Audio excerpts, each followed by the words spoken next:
Morning, I'm Jim Csek with Kelowna Now. I have on the phone with me from Ottawa, Ian Burns, our managing editor. We're going to get right into it today. My voice is a little cracky, so we'll see if we can get through this.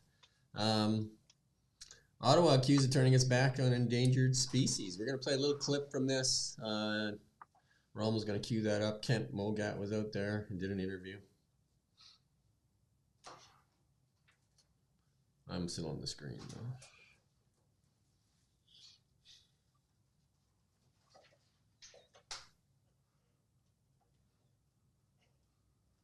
List is going to take way too long.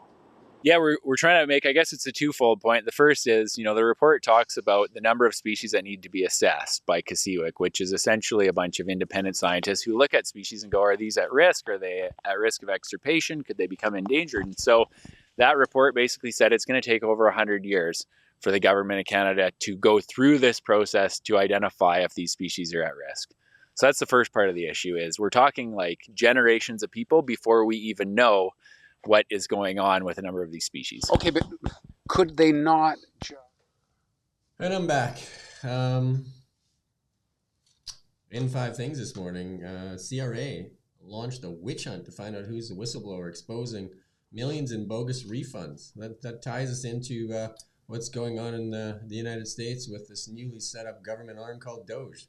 Looks like we might need one as well. Yeah, although, do we have an Elon Musk in Canada that could run it? I don't know. Maybe he's not busy. He's doing so much already. Maybe he could just spend a couple hours with us, because I think a lot of the stuff that we have wouldn't take much just for the federal Liberals to turn over some of the paperwork. So I don't understand why they're doing a witch hunt to track down whistleblowers. I thought you're supposed to like whistleblowers. Well, yeah, unless they're whistleblowing something that you don't want out there, and that seems to be the case with the CRA. It's very bad luck, isn't it, for CRA, which I think has like a testy relationship with the population at the best of times. So for them to be doing this it's definitely a very bad luck for them, isn't it? Yeah, and then Dan Elvis, in his regular column with us, he says he recognizes Trudeau's need to travel with the Challenger jet there, but he also says Canadians need their furnaces to heat their homes in the winter. Yeah, well, I mean, we've heard this argument against Trudeau his entire time in office, haven't we? That basically he's a hypocrite. That's what it boils down to. That's the accusation, and certainly he isn't doing a very good job of allaying those accusations by doing things like this. Because he's flying to Bermuda for I think it's a funeral of a family friend. And Dan Albus says, he recognizes that he's the prime minister, he needs to travel in safety and privacy and whatnot, but that, in a similar vein, many Canadians need to be warm in winter, and the carbon tax makes that harder. That's essentially his argument. Last time I looked, winter is well on its way. I don't think we're going to avoid it, no matter how much we try to believe that it's no longer going to be cold. I think winter is well on its way. And then moving on to that, energy experts think Trump will exempt Canadian oil and gas. And that just makes sense, right? Because they want as much energy they can get, and they want it as cheap as possible, but our own government is probably going to hinder that. Yeah, I mean, essentially all of it goes down there, doesn't it? Because to the refineries in Texas, isn't it? I think a lot of it. And realistically, it would be quite stupid on Trump's part to make gas more expensive when he's like been elected on an affordability platform. Yeah, I really do think he's going to make oil and gas wherever he gets it, from Canada or from their own deep wells, that they just want abundant energy. Yeah, well, that's certainly his motto, isn't it? Drill, baby, drill. Yeah, and I mean, energy is clearly linked to inflation. We just had a report come out from the government offices saying it is linked, even though that disagrees with what the Liberals have been saying, that it's not linked. Common sense says it is. But also, another point with this, like Trump and Trump's entire politics are only possible because of what happened over the last 10 or 20 years with the shale gas boom in the US. That explains the sort of US reluctance to intervene abroad and certainly in the Middle East. I mean, it's such an enormous issue, isn't it? It's like if you have access to your own fuel reserves, it changes, in the case of the United States, it changes the entire world. And Yeah. yet, they seem to celebrate it in the United States. That was an achievement of the Obama presidency. And yet, here we are in Canada. It seems that we almost feel ashamed of it, don't we? That we have this huge abundance of energy. Yeah, and if we look at the next story in five things, Canada could become the next nuclear energy superpower. And I've been saying that for a while. Saskatchewan is a huge resource base for uranium, and it just we have the miners, we have the resources, and we have the technology and know-how with SMRs. And yet, with this current government regime, we definitely don't like our own resources, and for some reason, we seem to be not allowing them to be developed. Well, it is interesting that Francois Philippe Champagne, there, he's one of the senior members of the Trudeau government, that he's celebrating, he's linked to that article from the BBC, and he's kind of celebrating that Canada has this resource. But then if you read the article, there's quite a lot of complaints about how long it takes to get approval, No, and just and about then there's next to also a impossible. remark about BC, where obviously You can't even in build. BC it's very controversial. Yeah, you can't. No SMRs in BC, not under this government. Though John Rustad did say he wanted to change that, and that was, he was attacked by Kevin Falcon for that. He was attacked by his Exactly. own sort of side, roughly Yeah. speaking. Yeah, and that goes way back when they used to protest whenever a United States aircraft carrier would come into the bay in Victoria, and they would be carrying nuclear weapons on it. Yeah, I mean, it's similar. You see similar things in Germany, but Germany's kind of a lesson. If anybody's been following Germany over the last sort of 5 years, it's things are not going well at all in Germany, and that's in large part because of their energy policies, and included in that was hostility to nuclear power. And they should be the lesson. We should be able to look at them and say, we don't want that. Well, good news. Amazon launches platform where everything costs US dollar. No, one back. There's no image for it. Amazon costs $20 US or less. So, like, the junk train is on its way, ready for Christmas. Yeah, it's the Timu, and I can't remember Yeah, what the other one's called, Shane or something. It's yeah. that model It's where they ship it straight from the warehouses on the Chinese coast. it's called the Haul. So you can buy so much junk for $20 or less, right? It's like the new $1.99. Yep, and if the reviews are accurate from what I've read, it really is junk as well, isn't it? A lot of this stuff. Yeah, I've experienced some of this stuff firsthand. It's like people seem to want it, and there you go. And again, that we talked about it yesterday. The Department of Government Efficiency, 1.1 million followers in less than 24 hours since that thing's put up. I think it has one tweet on it, right? So obviously, there's a lot of people that want some accountability in government spending, and I'm sure Yeah. a lot of Canadians. I mean, there's how many unanswered financial items that have not been answered and have been blocked in Canada by the Liberal government, the NDP. Yeah, they've been, I think, rightly accused of a certain amount of opacity, haven't they? They're not very transparent, unfortunately. Well, do we have an answer on that app yet? No, and then there's a long, long list of other things as well. To his credit, Dan Albas, if you want to learn more about it, obviously it's his job. He's a critic, he's a Tory MP, but he writes about that a lot, about the lack of transparency. So I would recommend going through some of his old articles. Yeah. We got a busy office today. We have a lot of people coming in for photography and that, so that's why the hallway is a little noisy. But the U.S. government now spends as much on debt as it does on defense.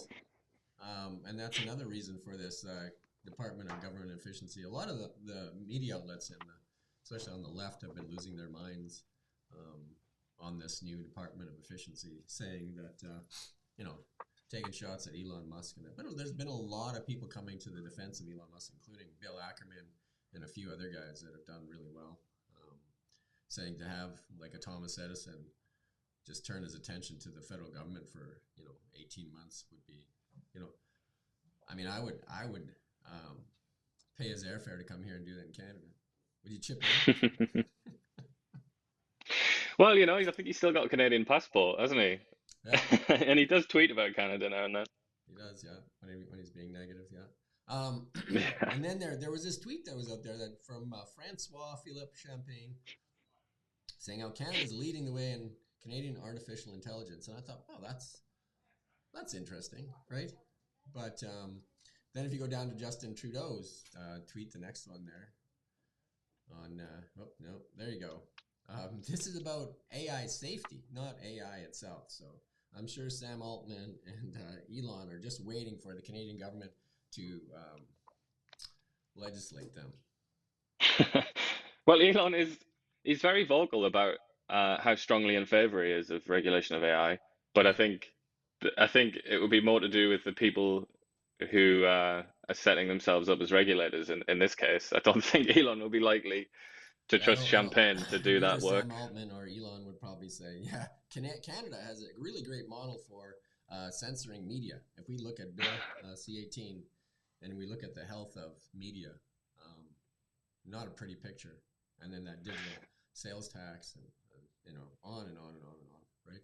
Yeah. Stuff that's going, Well, they set up Canada, don't they, in their discourse as the worst case scenario. It's like what can go wrong if you go off the rails. So I think it's quite unlikely that they're going to invest in Canada under this government, I would say. I mean, you're still in contact with friends and relatives in the United Kingdom, and I see a bunch of stuff on X and everywhere about how police are going to the doors for year-old tweets and all that.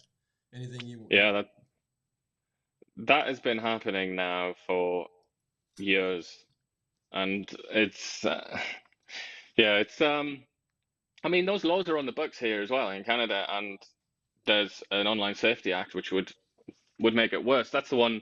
That's the one that included the life imprisonment for posting something about denying the Holocaust or something like that. I can't remember the exact details, but this is something that's happening all across the West, and Britain is just about the worst country in the Western world for that. Yeah, a columnist, a writer for the Telegraph newspaper, which you may have heard of. It writes, actually, it wrote that article about Vancouver recently, where it referred to Vancouver as like the epicenter of the fentanyl crisis. That was the Telegraph. A woman who writes for that paper was told that she'd incited racial hatred or something like that for a tweet, but then she wasn't actually told what the tweet was or who the accuser was.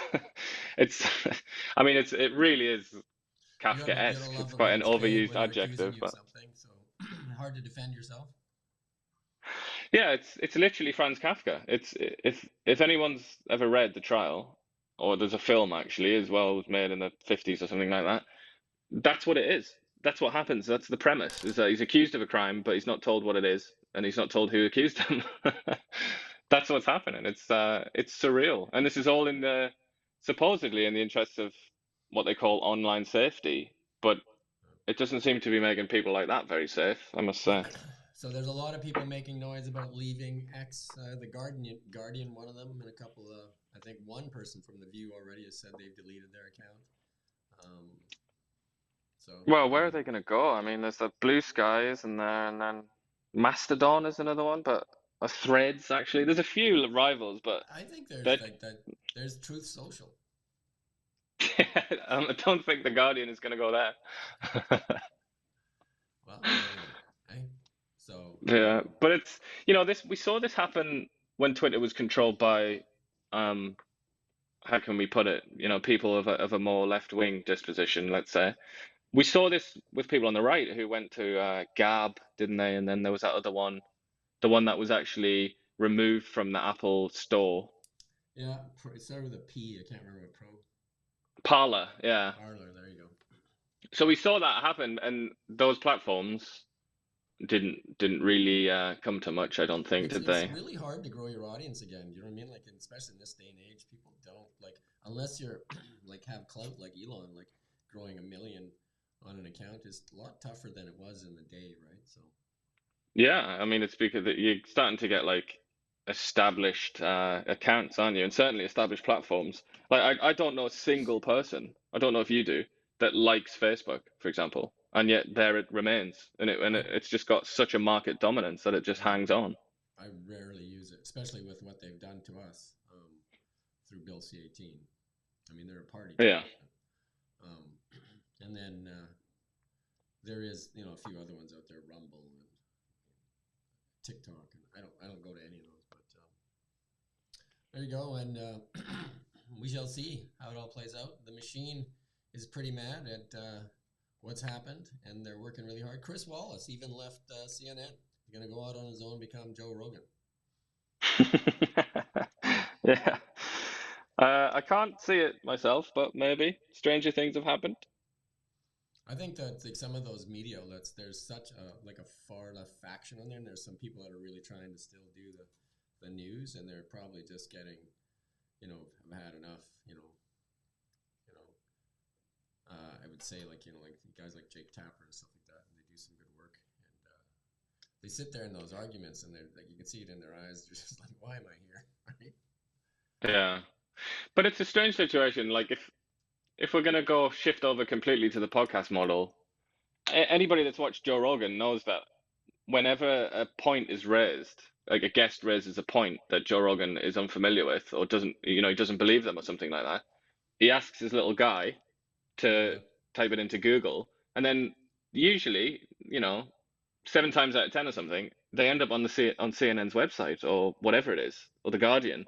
It's kind of like clearly they still have a certain reverence for those organizations when it comes to reporting facts. But if everybody moves over to podcasts, there's not going to be a CNN or whatever it is to check and verify whatever claim it is that your interviewee is making. Yeah. Interesting times for sure. It'll be interesting to see the rest of his cabinet fill out. It's like I said, people are watching it like it's the NFL draft. Tulsi Gabbard was one of the ones named. And the more controversial one, Matt Gaetz. That one, I think people on both sides of the aisle seem to be losing their minds on that one. Yeah, that one seems the likeliest to not pass the Senate, I would say. It's because I think they only need four Republicans to side with the Democrats, and then that's it. So he's definitely probably has a few people he wants to go after. Yeah, but he's been investigated himself as well, hasn't he? And he's a very, very controversial figure, and he also isn't very experienced, which attorney generals usually are. So I suppose there are a lot of obstacles. There are a lot of reasons that he might not get approved. Well, we shall see, right? And then we shall see how this plays out. We're watching to see if we get an election called here in Canada. Renee seems to think no, doesn't she? Renee Merrifield, who you spoke to earlier this week, she seems to think that the December by-election in BC is a sign that there won't be an election this year. Yeah, because that would be silly to run the December by-election and then run election like 2 months later. Yeah, I mean, a lot of people that we've spoken to seem to think spring, but yeah, I mean, it doesn't seem like there's a great changing in attitudes, does it? The polls don't seem to suggest that. The Liberals don't seem to be clawing back popularity. So I don't know what he's waiting for in the spring. Maybe, you hear Chrystia Freeland talk often about how great the economy is. Maybe they're waiting for that to settle in. Yeah. It's great. You should talk to some of the people out there. Go out there and walk amongst them and see if they agree with her. Well, you'd think that was the line from the Biden administration and the Biden administration's defenders in the US. It's like, look how great the economy is, and that didn't seem to save them from defeat. It seemed elitist and gaslighting, and that's what most people thought it was, right? So it's odd that the Democrats and the Liberals used to be a party of the working class people, and it seems like they have left those people. It's the parties have been hijacked by elitists with an agenda. Yeah, well, there's been what they call a realignment, hasn't there? All around. This has happened in Britain as well, where the Conservative Party in the previous election, when Boris Johnson won, they got more votes from the working class than the Labour Party, which is literally named after the working class. Yeah. And you've seen that in the US with Trump. He certainly appeals to working class voters. And I think it's also true here that Pierre Poilievre very much appeals to the working class. Yeah, I watched some stuff on CNN and MSNBC saying that they need to talk about common sense things. Like we've heard that word common sense from Trump, Polyev, Rustad. Common sense is what resonates with people. Yeah, in an age of where abstract ideals predominate, I think that is a very appealing phrase, isn't it? Common sense, where it's like people just want to go back to pragmatism. And that's why he focuses, I think, on the carbon tax so much, because that is so full of abstract thinking. Whereas he just says, a very basic sort of argument that this is making you poorer, let's stop. It's a very, it's a common sense argument, isn't it? And it appeals to a lot of people. Well, if we continue on the carbon tax road and the Americans really ramp up their cheaper energy, it's going to really look disparaging when you look on one side of the border or the other. Yeah, and that is something else that Renee discussed with you, which is the cost of living difference between Canada and the US. It's becoming quite stark, isn't it? It's becoming considerably cheaper and easier to live in the US, which is simultaneously the world's biggest economy, where you get the highest salaries in the world. It's like at some point Canada's going to have to get in on the race and compete.